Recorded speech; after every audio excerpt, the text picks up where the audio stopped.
Hello everyone and welcome to the Deer Network for this Wednesday, May 27th, 2015, and our last broadcast of the school year. I'm Cole Triplett. And I'm Papa Roland, here for one last show. Oh, suck it up, Caleb. We have a pretty good show for you today, including a tribute to the Principal Rhonda Kouba and a feature on the dangers of lip enhancers. But first, we take a look inside something close to both Cole and myself, and that would be the DPHS Improv team. Eli Martinez dug into what makes the team tick. Improv is an interesting concept with no true form or structure. It takes a skilled person to pull off such a truly abstract art form. If it's such a hard task, why and how do people do it? I got into improv in 7th grade because my junior high theater teacher, Miss Byers, was a fan of improv, and so we played a bunch of little improv games, and I thought, this is pretty awesome. Like, you don't have to memorize anything. I got into improv when I was a younger kid. I was about 7, 8 when I started taking theater classes at a local theater, and they had improv classes there. So I thought I might as well go ahead and take it. And when I was there, it was a lot of fun. I loved improv, and I had a lot of fun doing it. And then finally, when I realized the high school had a team, I signed up for that and I joined that, and that was a good time as well. Improv is improv. Improv is an outward expression of inner feeling and life. Improv is kind of like Shrek. Improv sounds kind of stupid, but it's something that can be applied to everyday life. Like it's all about relaxing and clearing your mind and not stressing and being in the moment and just having a partner that you rely on and they rely on you, just knowing someone's there for you when you're up there. I don't know, it's happiness. Improv can best be described like this. It's like writing a story without ever having to write a single thing down. Improv is like really fun because of the people in it, I think, because they're just funny people in general, and I think they like make it work and they know how to act. Improv is just when actors are just making jokes on the fly without like rehearsing it, and it's just showing that they're naturally funny, not just people that write a script and read off of it. So I enjoy going to the improv shows because of, one, the actors that are there, they're really funny. It's always a good time every time, and whenever I go with my friends, we all like to sit there and listen and laugh because all the actors are just so amazing and funny. Would I recommend improv to everyone else? Yes, I would, because like, why would you not go to an awesome comedy show that's really funny and relatively cheap? I'm really excited for the next improv show, and I think everyone should go see it. I'm going to the improv show. You should go too. If you want to see more of those handsome individuals and have a good laugh, come out to see the final improv shows starting tonight as well as Friday and Saturday at 7 p.m. in the Black Box for $4. You know you want to. This past weekend hosted the annual Houston Comic Convention, Comic Palooza, where many famed celebrities along with comic book writers and artists joined with fans at the George R. Brown Convention Center. Roller derby and free-to-play arcades were some of the hit activities, along with some bigger celebrities, including George Takei, Stan Lee, Colby Smulders, and John Schneider. An estimated 35,000 people attended the event. A dangerous fad amongst many teens recently has been at-home lip enhancements. What they don't know is how badly this can hurt you. Sarah Carrion and Lucio Vasquez took some time to investigate this growing trend. Let's take a look. Over the past couple of years, there has been expensive products made to give people bigger, fuller lips.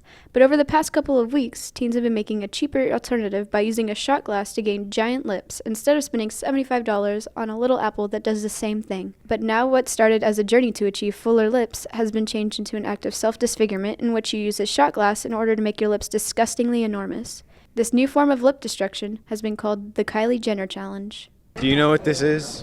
Is it the Kylie Jenner lip challenge? Kylie Jenner lip challenge. The Kylie Jenner lip challenge? Would you ever do it? No.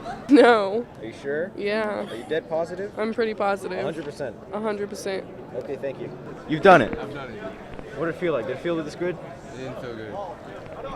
It did not feel good. So would you ever try it? No. My lips are already big. Okay, you heard it here first. His hips are already big. Do you think this is attractive? Not really. Do you think it's attractive? No. No, this is disgusting. No, God, get it out of my face.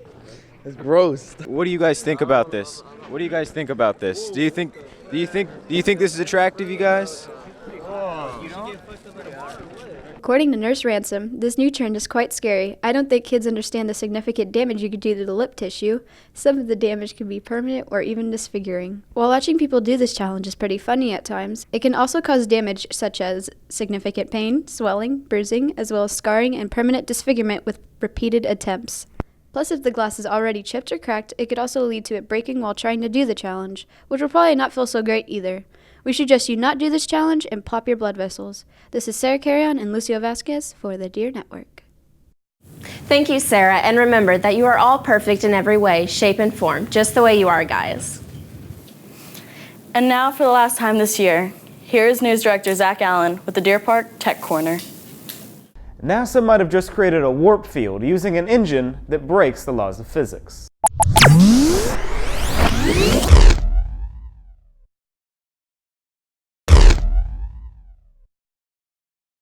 This is the warp drive. NASA recently found that this engine possibly creates a warp field, meaning that inside that hollow hunk of metal, space seems to be literally expanding and contracting, causing some particles to technically move faster than the speed of light, which is impossible.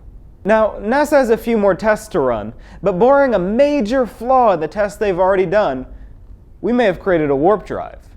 This is amazing. If this is real, this is as important, if not more important, than the creation of the modern engine to the Industrial Revolution. Here's how it works, or is supposed to work anyway. The drive is a hollow device that is pumped full of energy, of electromagnetic radiation, the same type of waves that are in your microwave. This radiation bounces back and forth in the cavity and then, via some unknown mechanism, generates thrust, causing the device to accelerate forward. This device has gone through a number of different iterations from different countries, all claiming successful thrust. Furthermore, they claim that the acceleration seen is consistent with the warp drives seen in Star Trek. This is very, very difficult science. The most realistic explanation uses virtual particles, which are predicated by quantum theory. The average line on the EM drive page reads like a textbook, with lines like, if at first you have a Q thrust or derived acceleration vector to work on, and then you engage a toroidal warp field around your accelerating vehicle, then that multiplies the initial Q thruster's provided acceleration vector by the selective warp factor. What? It almost goes without saying that a functional warp drive would have tremendous implications for space travel. It would free explorers not only from Earth's orbit, but from the entire solar system.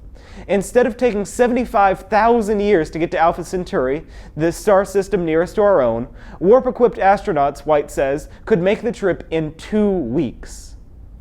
There's still obviously quite a bit of work to be done here. NASA, through its EagleWorks lab, intends to do further tests on EM drives in a vacuum after seeing the latest results of these tests. We have a long history of fooling ourselves with bad science. And as great as this new technology would be, it needs to be scrutinized properly, subjected to independent tests, reproduced, and quantified under a whole slew of conditions. In short, we have to ensure that we aren't fooling ourselves. And so long as we want this device to be real, we're still the easiest people to fool. We still have lots of testing to do, but if this drive is real, it would be a revolutionary change in our world. I'm Zach Allen, and this has been the Deer Park Tech Corner. And for the last time, I'll see you around, Deer Park.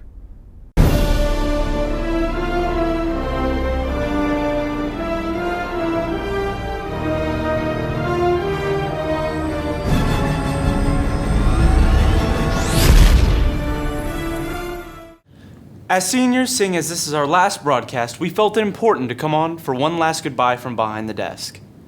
Whether we were here in this class for 3 years or 1, we were able to create something that is our own. And for that, we thank you. We started from scratch this year and laid a foundation for this broadcast to build on. It will continue in the future in the hands of an extremely talented group of underclassmen and exciting newcomers. With all the thanks we have, we give you all a heartfelt goodbye.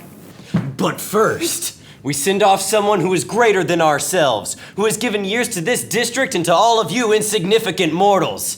Yes, I'm referring to the Queen of South Campus, Dr. Rhonda Kouba.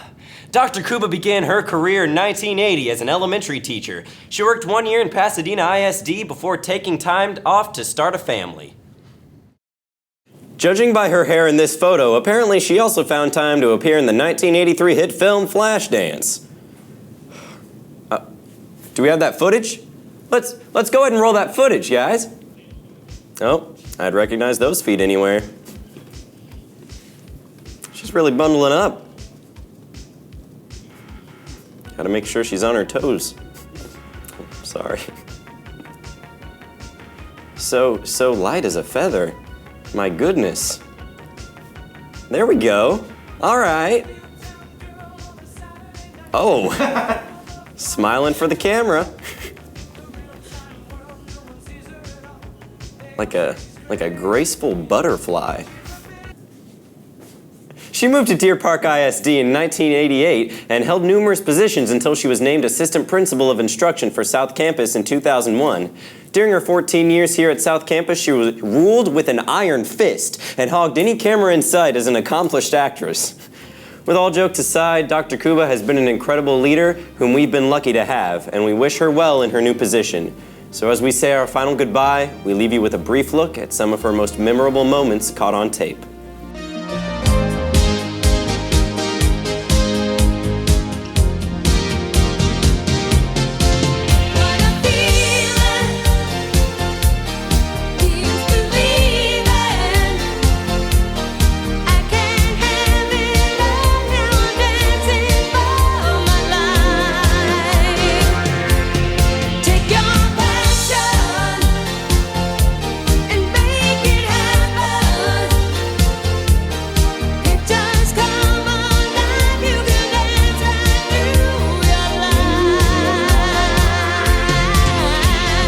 Barry, come on in. I have a seat. It's terrible. Okay. Oh, forget it. I gotta start again. Oh, dang it. Oh my gosh. No problem. What's up? I can't look at you. Gosh, I'm gonna look like crud. Quit laughing. You're laughing, so it must be bad. That was terrible. Why are you laughing? Is it that bad? Dang it! That was terrible. I can't do it. That was terrible. That was terrible. Do I need to move my head faster? I feel like I'm a robot. I forgot the next one. Shoot. Therefore, I've decided to... Gosh, dang it. Oh, I can't do it. Dang gummit. But I've delivered. Dang it. I forgot my line. I gotta start it. See? Ugh. It's one of the greatest songs. This is the stuff we're looking for. That was terrible. Quit tying it in a knot. I'm gonna kick you. I will kick you and you won't graduate. You won't graduate. I'm not kidding. You won't graduate. I'm just rapping. I'm just telling you. Okay, That is enough.